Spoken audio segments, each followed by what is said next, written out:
แล้วก็แล้วเขาบริบาประสิทธิ์เป็นอาจเป็นน้องเอามีแห้งเนาะน้องแบบบ้าก็ยังน้ำตาตกกันเลยน้ำตา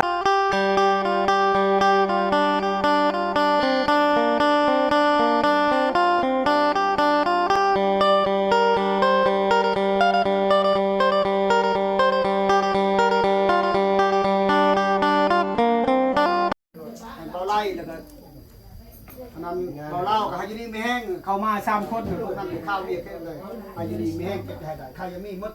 ทำทำทายแล้วทำทีมงานสัมภาษณ์นี่ก็ให้เข้มให้แขกไอ้มันได้ใส่กันยันอะไรกันอะไรเป็นน้องต้องเป็นก้อนหรือก้อนแล้วฮายินีไม่แห้งเก็บได้ใครยังมีกองเต็มเสาไฟตกเขานอนก้อนอยู่เอาผู้อยู่เฮือนนี่ก็ฮายินีไม่แห้งชามคนกับฮายินีไม่แห้งแล้วก็พุ่งกันแกมชามน้ำ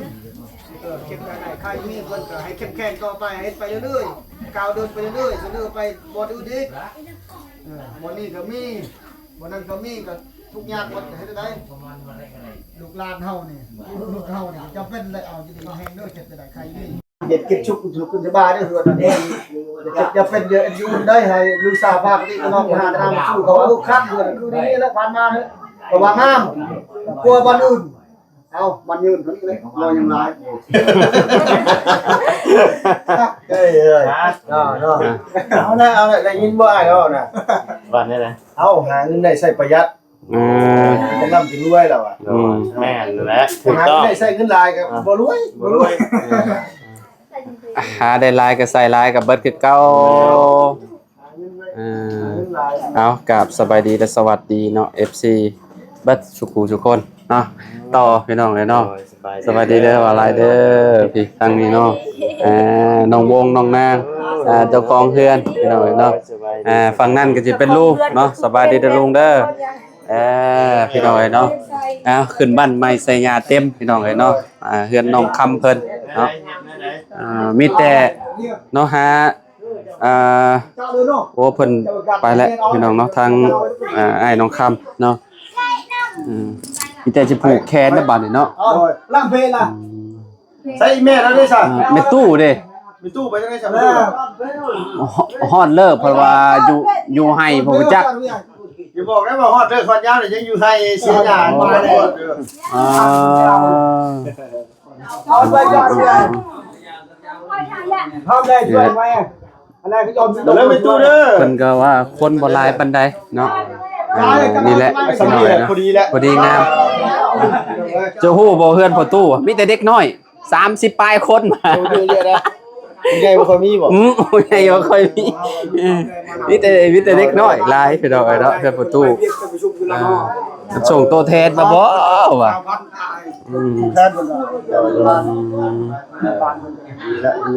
ดูดีสบายดีปะลูกเห็นมั้ยน้องน้อยปูนลูกพันเนี่ยน้อยลูกน้องชาวอยู่บ้านสแกนก็ไปเฮ็ดไฮนำมันแหละดินเขาเลยมีดินหน้าตาคล้ายๆกับน้องดูดีเปื่อยอยู่ล่ะคือกันเนาะเอาดูนางรัศมีสวัสดีซี่บันชวนมองดูบันชวนยิ้มไปเปื่อยเราก็ได้พี่น้องเนาะเอารอเบิ่งประเทศพิธีพี่น้องสิเป็นจังไดเนาะเอามาและบาดพี่น้องเนาะโอ้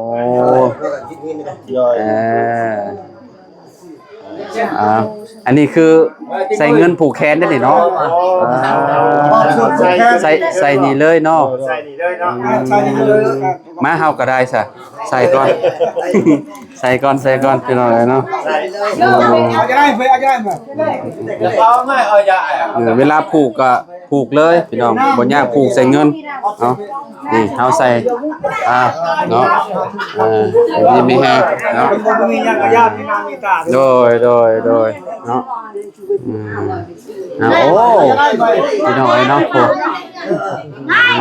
โอ้ปุ่นคักได้แบบนี้ก็ได้ใช้แม่ตู้น่ะโอ้แม่ตู้พูดนางใกล้ลูกสาวจ้ะนะพูตู้ให้เด็กน้อยอยู่เอ้ยบาด โอ้ เนี่ย ฮะ เป็นแบบ โอ้กะยากะยาแล้วแหละอืม ก็สิได้ค่อยว่า กดให้ กดอย่างเดียวอะไรนี่ย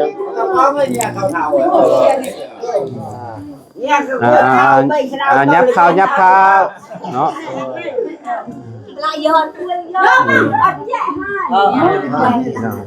เอาใส่ในนี่เลยเนาะ ใส่รถบาไล ครับเดียวอยู่ดีมีแห้ง มีแต่ซาบาทเดียวรถหน่อยเนาะ ตอกปอกดอกครอบครัวเพื่อนชาติลูกหลานจะให้อยู่ดีมีแห้งจ้าเอาสุขแข็งๆอย่ามาชวนคำพูดเนี่ยก็ยืนยาวมัน โดย อ๋อเฉพาะใ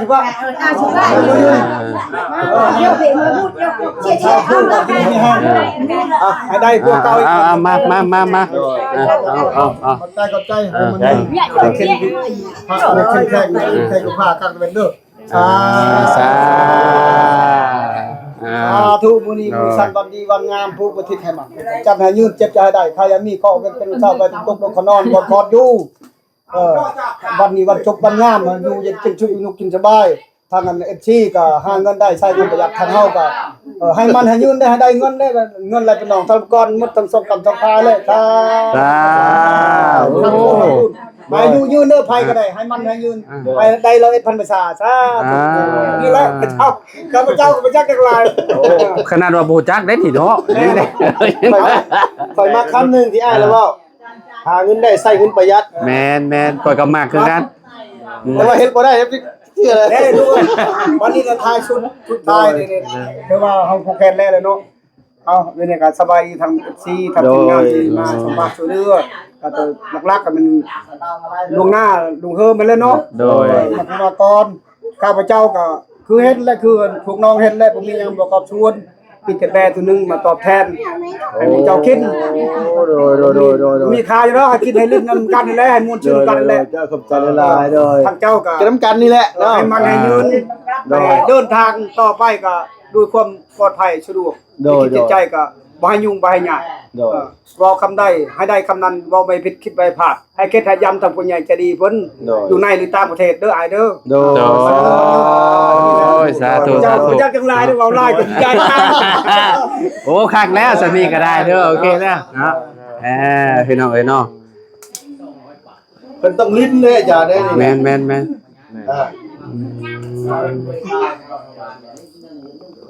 โอ้เรากับสมอพรบ่ได้เนาะพอน้องนางนี่เนาะเอาเนาะว่าเรียนว่าไล่ได้พี่น้องเอ้ยเนาะ เอาทุกให้คิดให้ย้ำให้มันให้ยืนเด้อผู้อุทิศให้มันผู้จันให้ยืนคือเว้าหั่นแหละเฮือนนี่ก็ให้อยู่เย็นกินสุขทางสร้างเพิ่นเฮ็ดเฮือนนี่ก็ให้อยู่ดีมีแฮงพวกเฮาก็ถือว่าเอิ้นควันแล้วผูกแขนแล้วได้ให้สิผูกแขนสร้างอยู่บัดนี้เฮ็ดได้เพิ่นเฮ็ดก็ให้อยู่ดีมีแฮงเฮาอยู่ก็อยู่เย็นกินสุขเพิ่นก็อยู่สุขกินสบายกันน่ะหาเงินได้ใช้เงินประหยัดกันแหละเงินอะไรเป็นหนองทองอะไรเป็นก้อนให้มันให้ยืมหมดส่งกำส่งค่ายเลยทางอัน FC เพิ่นนี่ล่ะทางพวกทีมงานสัมภาษณ์นี่ก็ให้เข้มให้แขกให้มันให้ยืนกันให้ได้อายุ100,000ภาษาเขาเจ็บเขาเป็นเฮาบ่ให้เจ็บบ่ให้เป็นให้เดินทางโดยดีโดยความสะดวกปลอดภัยเอาตอนนี้แหละข้าพเจ้าก็เว้าหลายมันจะโลกของกันประหยัดเด้อว่ะมาไอ้วันกบาติกมาทำผูกแขนนี่ ใส่ในบ้านใส่สร้างให้สร้าง มาเด้อมาผูกคือกันหั่นแล้วเจ้าของเฮือนก็ต้องผูกแล้วเนาะเอาเดี๋ยวไอ้เดินนะđây là tôi mua cái cao chứ ở đây là สบายดีเด้อไอ้สร้างเด้อเนาะเอา sam xe hai người chợ thế chưa phải giờ พยายามยายเลยดิเนาะ อะไรกันพี่เลยเจาะเนี่ยไปมา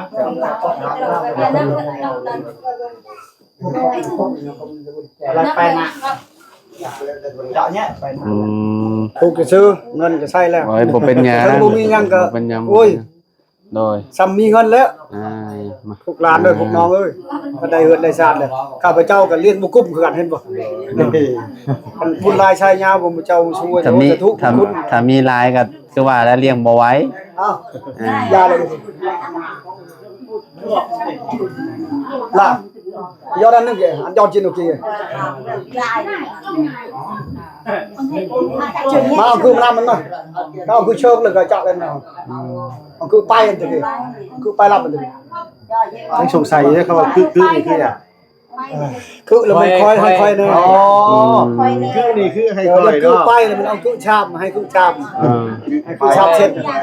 เอาคือไป เอาไว้ค่อยได้3เซน เออ เอากับมาอยู่ชนเผ่านี่ก็3ปีเลยเด้ยังบ่อยู่อย่างบ่มีเรื่องใดนี่ได้ คือว่าแล้วบางทีเฮาก็บ่ค่อยใส่ใจเด้มันก็บ่ค่อยเป็น บ่แม่นเลยว่าเขาจำบ่ได้ แม่นบางทีโอ้เพิ่นบางคำเพิ่นเว้าไว้เด้ 3ปีก็อยู่กัน10ปี เบาไล่แฮงอยู่ อยู่กับเรื่องเลย บางโดนๆเรายังได้หน่อยๆนึงเยอะแล้วจุ่มเฮา เลยนะแบบ คือชอบชั่วต่อในเจริญกิจมันเจาะ เอาผูกให้น้องคำเนาะ เฉพาะนี่จะแจ้งว่าสาธุง่ายกูนี่กูดีเข้ามือนี่มือฉันบัดดีวันงามผู้บุญทิศให้มันผู้ประจันให้ยืนอย่าให้เก็บอย่าให้เป็นข้อเวรเป็นเศร้าไปตกเขานอนบ่กอดอยู่พุ่นแหละผู้เลยจะกินชีวิตเวียดเขาห้างเขามีบ่เจ็บก็เขาได้เงินได้ขับเฮาอายุโดยดีอยู่ทุกให้ปลอดภัยอย่าเจ็บให้เป็นมันอยู่ คิดเนื้อยาวอยู่งานว้าวไทย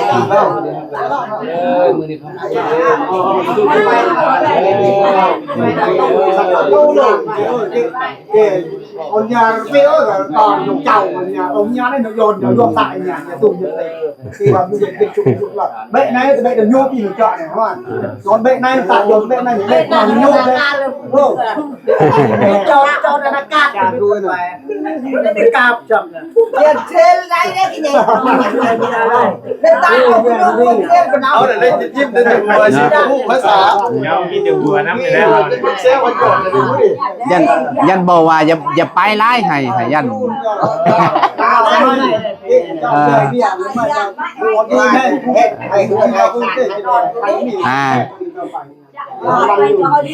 cái đó giờ cái gì vậy ช่วยให้คนมาช่วย có hai cái lúc rồi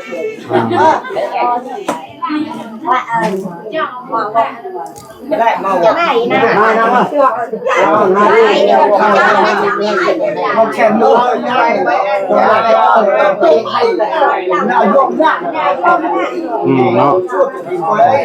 sẽ vào một tí nào dụng lại nó đột cái chuyện cái luôn nó hay rồi cả mặt đó ao yeah cái nhét ơi này này tá ô cái đừng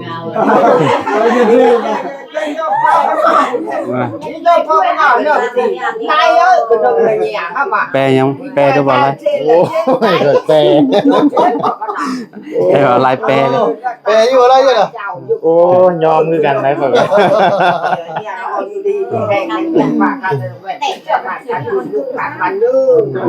แลเบิ่งไปกับให้ภาพบรรยายเองพี่น้องเลยเนาะผมเฮากับบ่สามารถบรรยายได้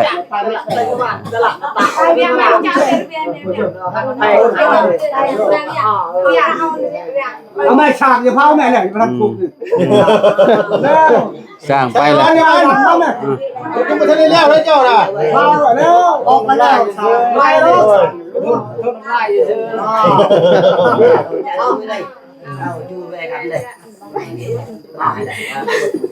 ทุกไม่มันอยู่เราฉากไม่ได้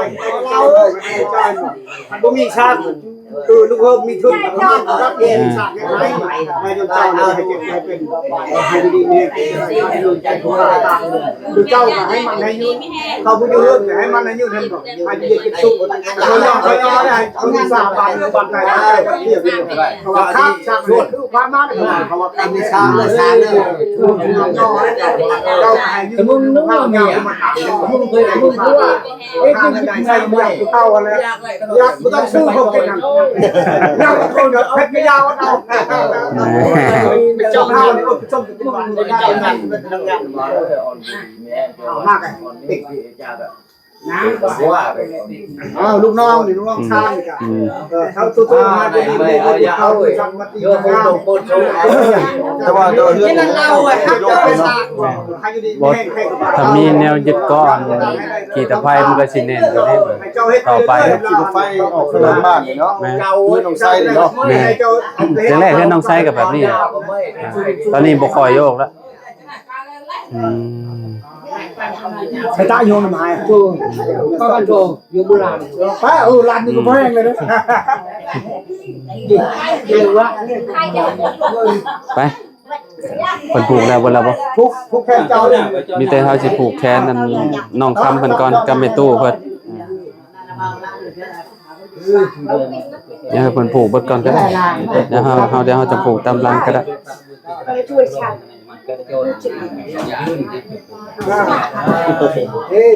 ดีได้ไหมอ่ะ จะหน่อยน้ำตาไหลแลนี่เจ้าของเรือนเบิ่งให้ จะได้ใครมีที่นี่จะไปที่ไหนยืนนะทักพ่อที่และทักหลักเข้าช่วยให้ทุกให้ยาเขาเป็นใครเองเราจะไม่มาเอาให้คำพูดเราจะไม่ผู้กินเราติดสอบเราก็เยอะเลยเนี่ยมาเยี่ยมมายามตัวเรื่องสาวพวกนั้นสาวพวกนี้เยอะ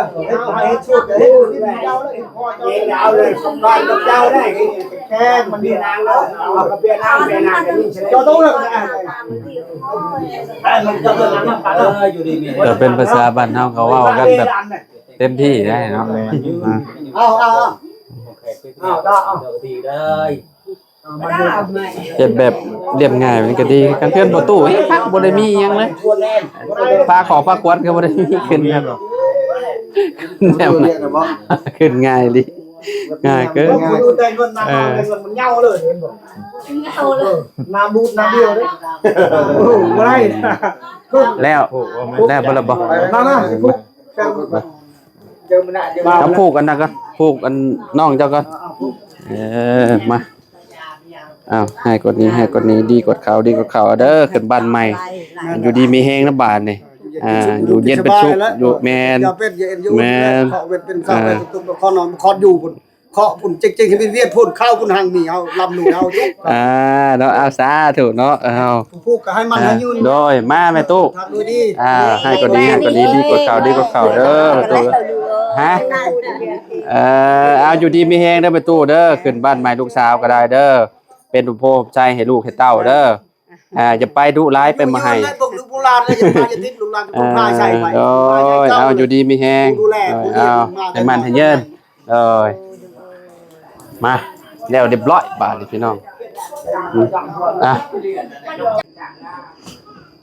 แล้วก็แล้วเขาไปบ้านประสิทธิ์เป็นอาจเป็นน้องมีแห้งเนาะน้องแบบบ้าค่อยก็ยังน้ำตาตกเหมือนกันเลย น้ำตาแห่งความดีใจบ้านนี่ค่อยก็เข้าไปในป้าไปที่ทุ่งใหญ่ดีใจแต่ได้ทุกข์กับเขาน้ำใจเห็นบ่โดยแล้วเลิกประเทศตัวเองแล้วมันทุกข์ยากตลอดไปเพื่อประชาชนไม่ได้เพื่อส่วนตัวเพื่อชุดร่วมไปนะใจชัดทานี่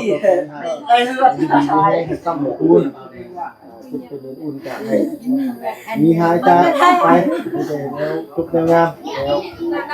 ตั้งนี่กันดีใจนะสาวคำกันเนาะคำพูดเลยมันได้คือมีเคยมีเดือนเน็ตบอลอยู่ใจนำทางแก้มาแล้วใช้ผ้าไม่อยู่ใช้พักอยู่เรียกเป็นลังสีกันนั่นแหละแต่ว่าดีใจเห็นบ่น้ำตาตกกัน เอาแห้งได้ไหมเด้อเป็นพวกโป่งใส่ลูกไก่ลาแล้วนี่ก็ขึ้นเฮือนใหม่ไตเฮือนงามสุขภาพแข็งแรงลูกยืนเป็นยนต์ แค่ผ้ากล้าก็เป็นอายุยืนหน่อยบ้างญาติธรรมดาได้เป็นประชากันเอาพูกอะไรเนี่ย เว้าหน่อยๆแต่ว่าให้มันอันนี้เนี่ยพี่น้อยเว้าหลายบ่เป็นแต่ว่านักเว้าอยู่ได้หั่นเด้อ แปลว่าอวยพรบ่ปันบ่ลงอ่า เอานะ ละจะรัน อันยาดักไง ไม่จ้าเลยไม่จ้าเลย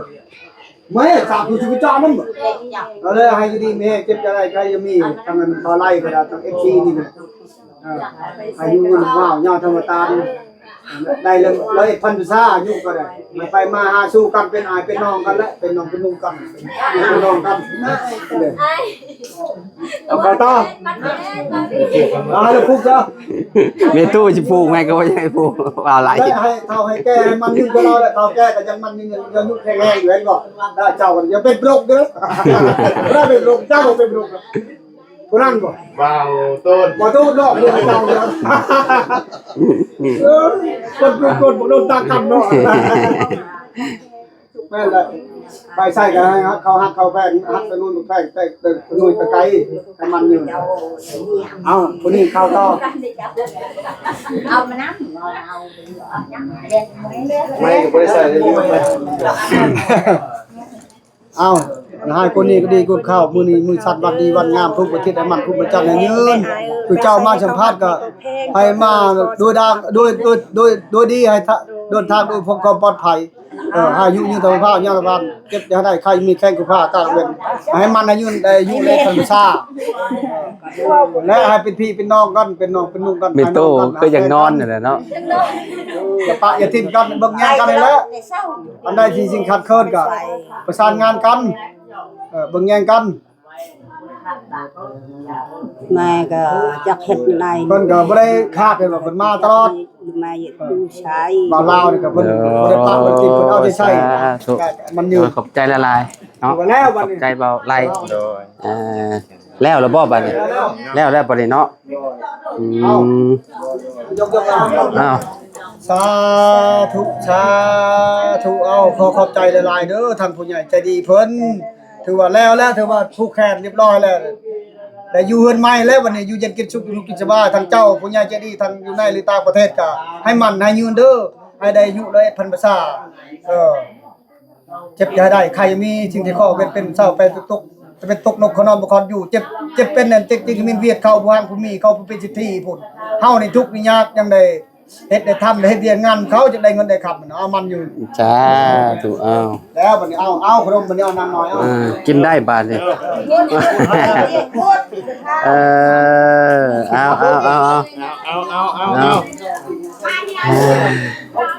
อ๋อเพิ่นต้องแจกจ่ายกันเนาะ ให้เด็กน้อยผู้ใหญ่ ให้เด็กน้อย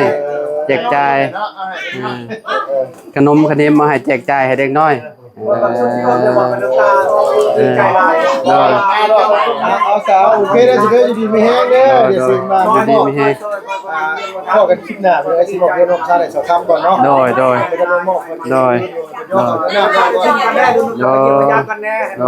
คือการเข้ามาอยู่มาคือเก่าโดยมันเย็นคือการเนาะพี่น้อยเนาะเรียบร้อยแล้วพี่น้อยแล้วโดยนะเอา แม่นแน่นอนทางน้องพี่น้องสองคนเพิ่นนี่ก็ซอยเรียกงานทำจนทั่ว จนแล้วจนทั่วได้พี่น้องเอ้ย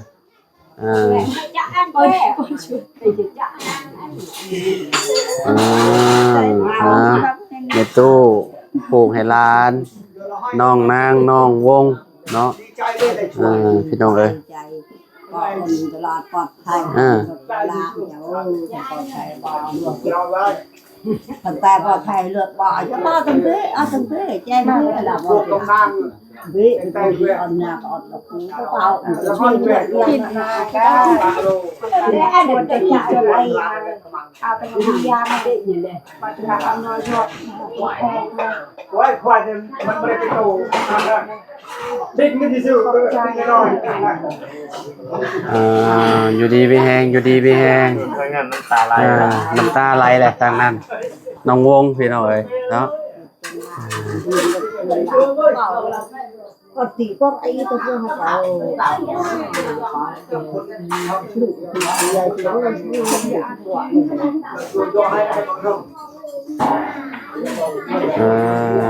เอาจบบาทนี่พี่น้องเนาะพิธีผูกแขนขึ้นบ้านใหม่น้องค่ำเนาะพี่น้องอันนี้ต้องไปซั่วบ่ โดย โอ้ แล้วอยู่นี่เพิ่นบ่ได้เบิ่งข้างเบิ่งหยังบ่ บูฮูยังบ่ทันได้เปิก ข้างโอ้ยไก่ตัวบางใหญ่เบิ่งข้างบ่ได้ดอก แม่นบ่ ใหญ่ ไก่ เด้ น้อยเนาะ ต้องไก่พอดีใหญ่เลยนี่นะเนาะเอาประมาณนี้โอเคสัตว์พี่น้องเนาะสบายดีเด้อสบายดีเด้อ ใจน้ำได้หลายเนาะได้ ขอให้สุขภาพแข็งแรงสุขภาพแข็งแรงกันไปใส่มาทักแพงกันคือเก่าจะขอใจขนาดเด้อ แต่อะไรผมยังไปกินเล็กน้อยเดี๋ยวผมแพ้เล็กน้อย โอเคโอเคสัตว์พี่น้องเอ้ยเนาะขึ้นบ้านใหม่น้องเพิ่นก็ประมา ได้ ณนี้ ได้เมื่อเราเห็นบอกลืมใช้น้ำมาแต่ไม่ได้ใช้ บรรยากาศพวกเด็กน้อย แล้วต้องเชื่อน้ำตาย่อยเลยพ้นเนี่ยไปจะกินน้ำมา พี่น้องเลยเนาะมุกคนใหม่แหละเนาะเอาจังไดก็ขอบคุณพ่อแม่พี่น้องขอบคุณผู้ใหญ่ใจดีเนาะที่เข้ามาเป็นกำลังใจให้แล้วก็เบิ่งโฆษณาให้ทีมงานเนาะพี่น้องเนาะขอบคุณหลายๆเด้อเนาะมื้อนี้น้องคำเพิ่นก็มีเรือนซานอยู่เป็นที่เรียบร้อยแล้วเนาะเอาไปพบไปพ้อกันคลิปหน้าสำหรับคลิปนี้เนาะขอกล่าวคำว่าสบายดีพี่น้องพ้อกันใหม่เด้อเบิดสุขทุกคน